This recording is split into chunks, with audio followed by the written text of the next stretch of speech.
O Hades versus o Lago de Fogo. Nosso amigo, assim como todos os outros que conheço que tiveram a experiência de terem ido ao inferno, viram o local intermediário de tormento chamado Hades.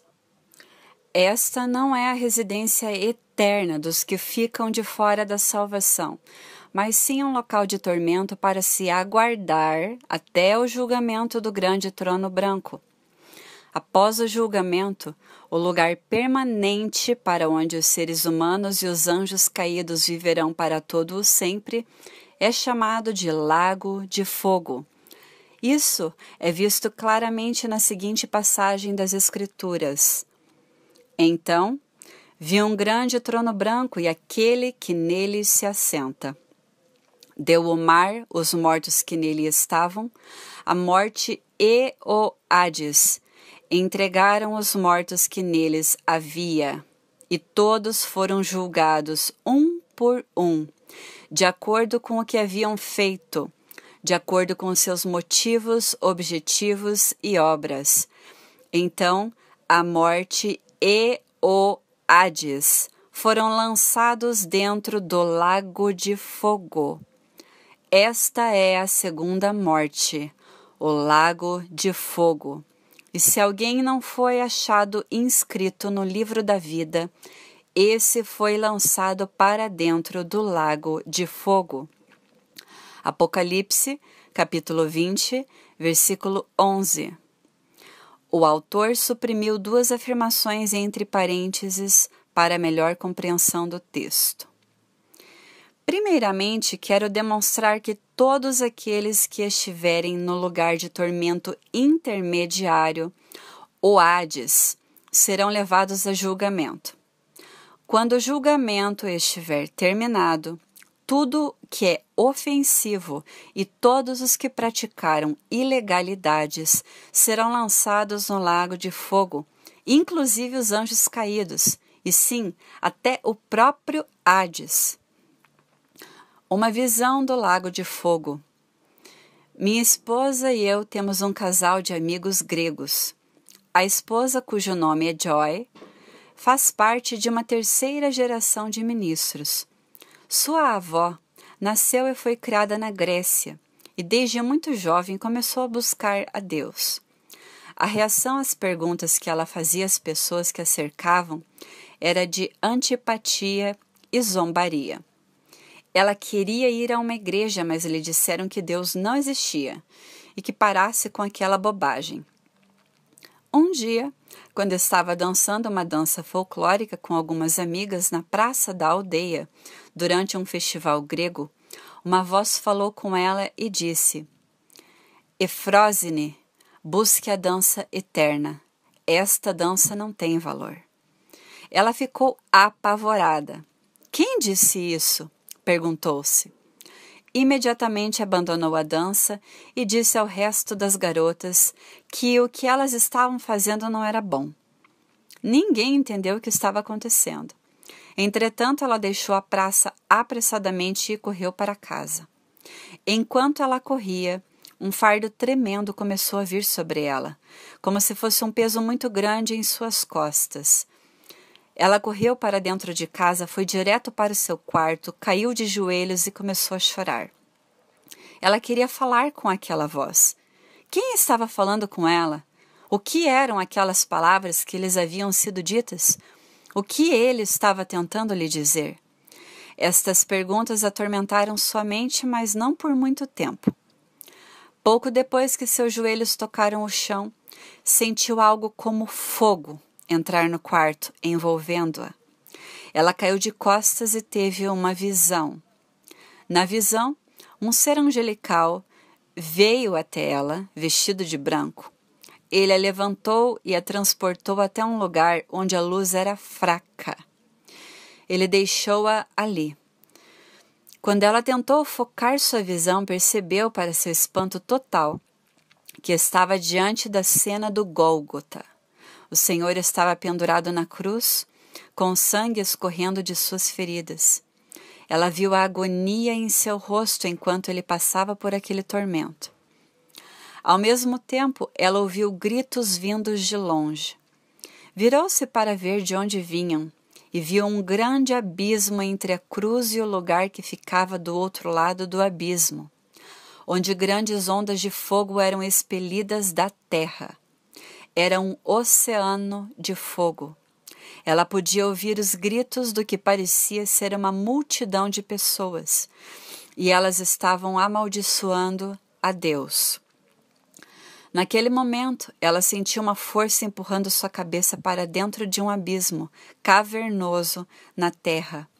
E a voz que ela havia ouvido antes lhe falou e disse: "Este também é o seu lugar." Ela ficou aterrorizada. Começou a chorar e a implorar por misericórdia. Caiu aos pés da cruz, carregando nas costas aquele grande fardo que sentia antes. Ela ficou ali chorando por bastante tempo. Quando a voz, cheia de amor e compaixão, falou com ela novamente, disse: "Ele fez isto por você. Ele morreu por você. Se você pedir perdão e aceitar o sacrifício dele por você, não terá que ir para lá", indicando o lago de fogo. Com isto, ela chorava ainda mais, respondendo imediatamente ao que a voz havia dito. Ela pediu perdão e imediatamente o fardo que trazia foi erguido e levado aos pés da cruz. Ela olhou para cima e viu o Senhor Jesus de pé diante dela, vestido na sua forma glorificada. Ele tomou-a nos braços e levou-a até a mais bela colina verdejante. Ela agora podia comunicar-se com ele através da sua mente. Ela fazia perguntas e ele respondia. Era impressionante. Ela perguntou onde estavam indo e ele disse: "Vamos encontrar o seu Pai Celestial." Quando eles se aproximaram do topo da montanha, ela pôde ver uma luz que saía de um portão. Uma música e um canto lindo, angelical também, emanavam das flores e das árvores por toda a parte. Eles chegaram ao topo e entraram pelo portão. Era incrível. A beleza era indescritível. Eles foram direto ao trono. Ela não viu a face de Deus, pois ela estava encoberta, mas viu um enorme livro e uma mão que saía de entre as nuvens. A mão começou a escrever. Ela debruçou-se para a frente para ver o que estava sendo escrito, e, para sua surpresa, viu o seu nome escrito no livro da vida. Embora ela não soubesse naquela época o que conhecemos sobre o livro da vida. Quando o Pai Celestial escreveu o nome dela no livro da vida, ele disse: "Bem-vinda à família", e lhe deu um beijo na testa. Naquele instante, ela viu os anjos formarem um círculo e começarem a dançar e a cantar, e a se alegrarem grandemente. Ela podia reconhecer o seu nome sendo cantado pelos anjos enquanto eles dançavam. Ela se ajuntou a eles. Então, ela lembrou-se do que o Senhor lhe havia dito para buscar a dança eterna. Só muito depois foi que ela descobriu que o que os anjos estavam fazendo era uma grande celebração, em homenagem a ela, porque sua vida havia sido salva. Depois de algum tempo, o Senhor falou com ela e disse que era tempo dela voltar para a terra, porque ele tinha uma grande obra preparada para ela. Ela teria de passar por provas de fogo, por amor do seu nome, mas ele seria com ela. E quando tudo estivesse terminado, ela voltaria para estar com ele para sempre. Com isto, ela encontrou-se de volta em seu quarto. Ela ficou muito decepcionada por estar de volta à Terra depois da viagem celestial impressionante que havia acabado de experimentar.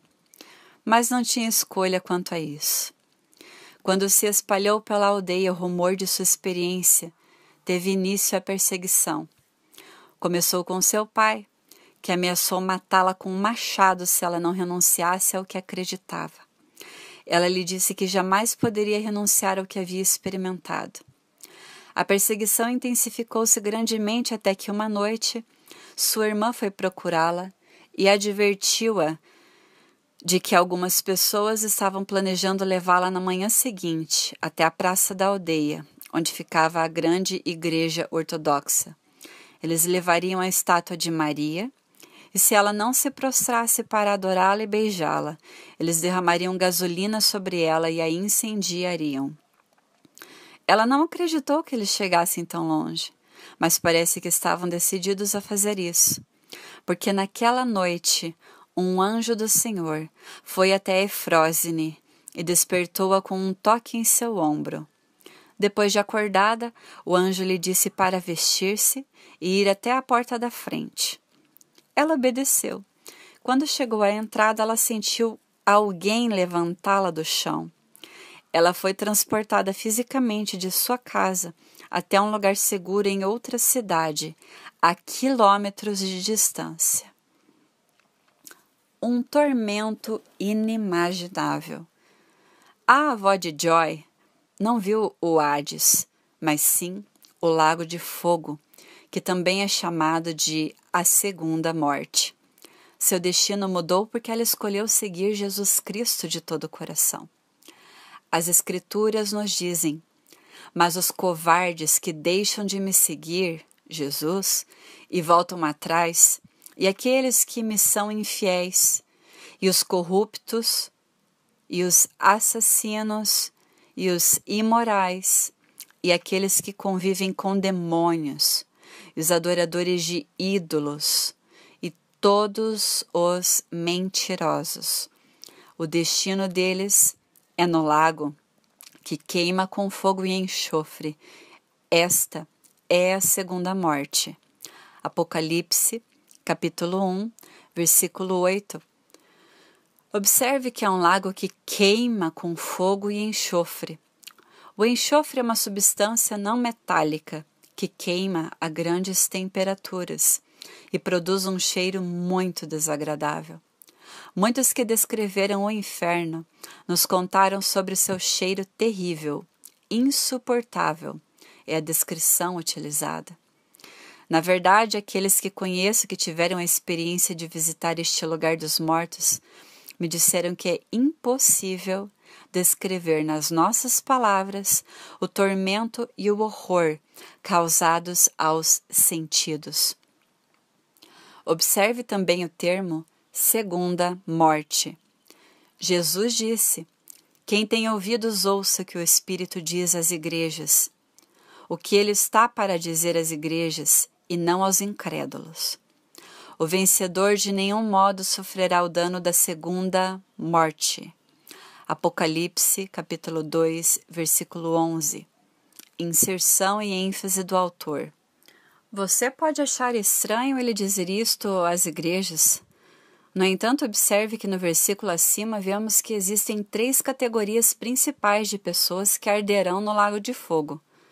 A primeira são as pessoas que deixaram de segui-lo. A segunda são os que foram infiéis a ele. E a terceira são os pecadores que nunca chegaram sequer a andar com ele. Os 2 primeiros grupos descrevem aqueles que um dia estiveram na igreja. Lembre-se dos 3 primeiros indivíduos que mencionamos em nossa alegoria: enfraquecida, enganado e independente. 2 deles eram ativos na escola de Handel, um tipo de igreja. Entraremos em maiores detalhes a respeito em breve. A segunda morte é a angústia no lago de fogo pelo resto da eternidade. Reflita novamente sobre o primeiro capítulo, onde debatemos a respeito da eternidade. Para todo sempre, sem fim, sem alívio, sem saída. Alguns pensam que isto um dia terminará, mas isso é inteiramente contrário ao que a palavra de Deus ensina, pois ela declara: e serão atormentados de dia e de noite, pelos séculos dos séculos. Apocalipse, capítulo 20, versículo 10. Para demonstrar ainda que isto nunca termina, Jesus disse o seguinte sobre todos aqueles que não obedecem à sua palavra: e irão estes para o castigo eterno. eterno, porém os justos para a vida eterna. Mateus 25:46. Em outras palavras, o castigo nunca termina, ele é eterno. Jesus nos diz: e se um dos teus olhos te faz tropeçar, arranca-o. É melhor entrares no reino de Deus com um só dos teus olhos, do que tendo os dois, seres lançado no inferno. Hiena. Marcos, capítulo 9, versículo 47. Como você pode ver aqui, ele está falando sobre o lago de fogo, o Hiena. Agora veja o que ele diz em outra versão. Se um dos seus olhos faz com que você peque, arranque-o, pois é melhor você entrar no reino de Deus com um olho só, do que ter os dois e ser jogado no inferno. Ali os vermes que devoram não morrem, e o fogo nunca se apaga. Marcos capítulo 9, versículos 47 e 48. Observe que os vermes que os devoram nunca morrem, o que significa que eles têm continuamente alguma coisa para comer. Vamos comparar isso com o natural. Quando uma pessoa morre fisicamente, os vermes comem a carne até que ela seja consumida. Restam apenas os ossos e então os vermes morrem. Esses vermes no Hiena nunca morrem, porque o que eles comem também nunca deixa de existir. Uma das pessoas que viu o inferno relatou que viu imensos vermes comendo as carnes das pessoas que eram atormentadas nas chamas. Porém, independente de há quanto tempo elas estivessem no inferno, elas ainda tinham carne a ser consumida. Sim, é isto mesmo que você está pensando. Esse lugar é inimaginável. O que devemos ter em mente é que Deus não criou originalmente o lago de fogo para os seres humanos. Ouça o que Jesus diz aos que são lançados neste lugar terrível. Então, o rei dirá também aos que estiverem à sua esquerda: apartai-vos de mim, malditos, para o fogo eterno, preparado para o diabo e seus anjos. Mateus capítulo 25, versículo 41. Ele foi criado para o diabo e para os seus anjos caídos, e não para a humanidade. Entretanto, o diabo está enganando e levando muitos com ele para a punição eterna. É semelhante ao que vimos na alegoria, a influência de Dagon, que resultou em que muitos foram enganados, e a ira de Jalim, que originalmente destina-se a Dagon, teve de ser administrada àqueles que sucumbiram à influência dele. De outra forma, Jalim não teria sido justo. Indo bem para sempre. Vimos no capítulo anterior como a ira de Jalim foi clara.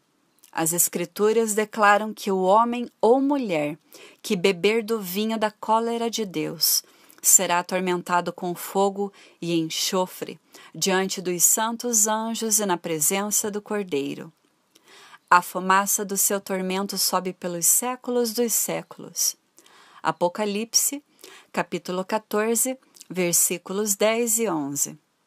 Pense nas palavras pelos séculos dos séculos. Lembre-se do que dissemos sobre a eternidade no primeiro capítulo. Tente compreender as palavras não tem fim. Você não pode fazer isso mentalmente, mas pode fazê-lo em seu coração. Por este motivo, Deus se lamentou por toda uma geração que não quis ouvi-lo, dizendo: quem dera que eles tivessem tal coração, que me temessem e guardassem em todo o tempo todos os meus mandamentos, para que bem lhes fosse, a eles e a seus filhos para sempre. Deuteronômio capítulo 5, versículo 29. Observe as palavras para sempre. Se tão somente eles fossem motivados por aquilo que permanece, se fossem movidos pela eternidade, observe que ele disse: guardassem em todo o tempo todos os mandamentos. Ele não disse: guardassem por um período todos os meus mandamentos. E nem disse: guardassem por todo o tempo alguns dos meus mandamentos? Não, é para guardar todos em todo o tempo. Somos ordenados a obedecer a sua vontade inteiramente, assim como continuamente. Você pode pensar: eu não guardei todos os mandamentos, serei considerado culpado no julgamento? Sim, está absolutamente certo. A lei de Deus identifica e prova que nenhum ser humano consegue cumprir com o alto padrão de justiça de Deus e será considerado culpado no julgamento. Ninguém, jamais, poderá se apresentar diante de Deus e dizer: vivi uma vida digna do seu reino e não mereço ser punido eternamente. O motivo desta deficiência está no começo, no jardim.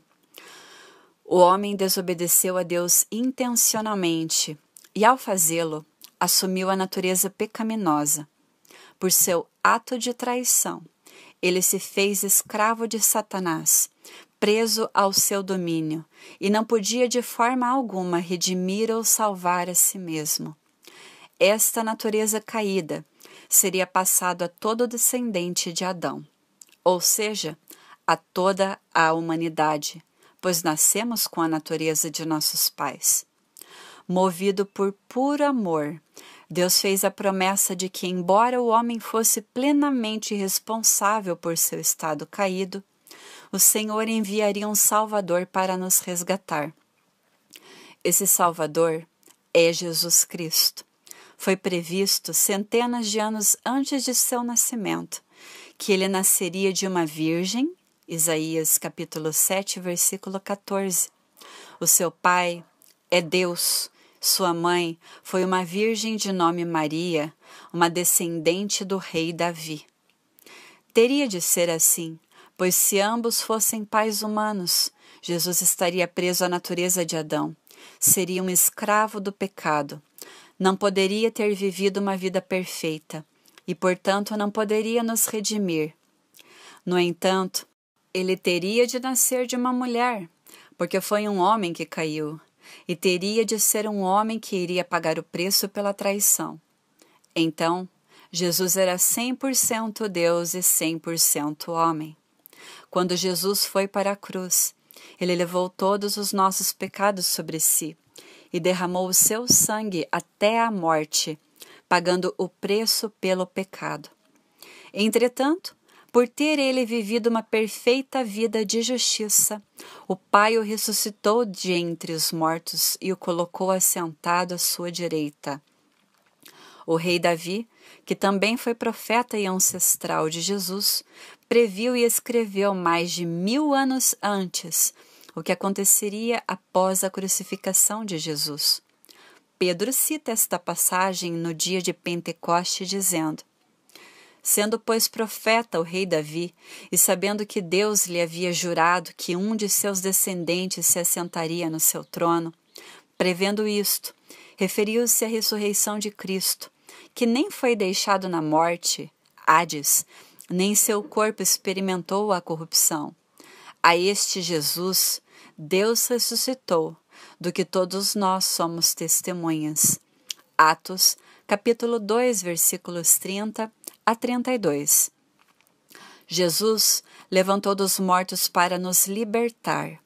Observe que ele não foi deixado no Hades e que automaticamente nos diz que ele esteve lá. Quando ele esteve lá? Em algum momento entre a cruz e a ressurreição.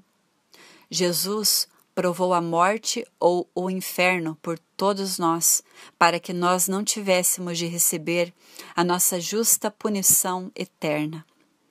Agora, quando renunciamos à nossa vida egocêntrica e nos entregamos inteiramente ao seu senhorio, o que ele fez por nós derramando o seu sangue e provando a morte, torna-se o resgate para nos comprar de volta, assim como a nossa justificação diante de Deus. Agora, fomos colocados na posição correta perante a sua justiça e podemos nos apresentar com confiança diante do seu trono de julgamento. Louvado seja Deus para todo o sempre. Por este motivo, nos é dito implicitamente: Deus os salvou por seu especial favor quando vocês creram. Vocês não podem receber o crédito por isto. É um dom de Deus. A salvação não é uma recompensa pelas coisas boas que fizemos, para que ninguém possa se gabar delas. Efésios, capítulo 2, versículos 8 e 9. Se você nunca se arrependeu e se entregou completamente ao senhorio de Jesus, então vá imediatamente até o apêndice B no final do livro, onde eu explico o plano de Deus para a sua salvação. E ore comigo para receber Jesus Cristo como seu Salvador e Senhor pessoal. Muitos crentes estão bem familiarizados com o que eu escrevi nestas últimas páginas. Entretanto, descobri que muitos crentes não entendem plenamente o que eu vou abordar nos próximos 2 capítulos.